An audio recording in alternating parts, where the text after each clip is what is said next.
ठाकरेंच्या शिवसेनेचे माजी खासदार विनायक राऊत यांच्या सुनेनं गंभीर आरोप केल्यानंतर मंत्री शिरसाटाने मोठा दावा केलाय।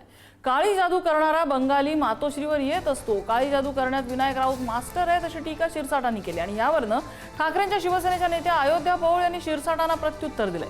शिरसाटांच्या घरात काय चालतं हे बाहेर काढायचं का? शिरसाटांचा बनियनवरचा व्हिडिओ त्यांच्याच घरातल्यांनी दिला होता असा अयोध्या पौळ यांनी आरोप केलाय। उमठा गटाचे प्रत्येक जणाला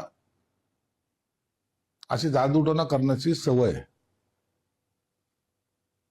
मातोश्रीवर भी बंगालचा काली जादू करणारा बंगालचा जादूगार येत असतो, हे सर्वांना माहिती आहे आणि विनायक राऊत तर त्याच्यात मास्टर आहे। म्हणून त्यांनी अशा प्रकारे क्रूर प्रकारे स्वतःच्या सुनेवर काय केस कापणे वगैरे जे काही प्रकार केलेले आहेत ते अत्यंत भयानक आहेत। जादूटोनाच्या विरोधात बोलतात आणि स्वतः जादूगाराला जवळ ठेवतात। म्हणून असे दुपट्टी लोकांवर आता गुन्हे दाखल झाले पाहिजेत।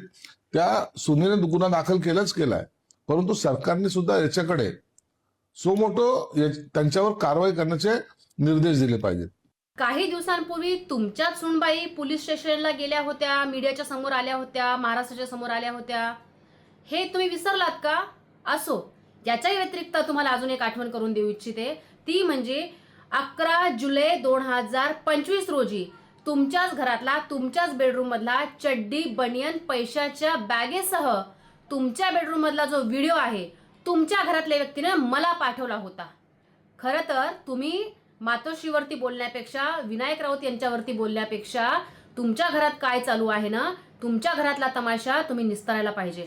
आणि हो, जाता जाता एक आठवण करून देऊ इच्छिते, तुमच्या घरातल्या लेकराचं प्रेम प्रकरण तुम्ही कशा पद्धतीनं हाताळलात हे मला महाराष्ट्रात सांगायला भाग पाडू नका। त्यामुळे मातोश्रीवरती बोलत असताना तोंड सांभाळून आणि आपल्या मर्यादेत राहून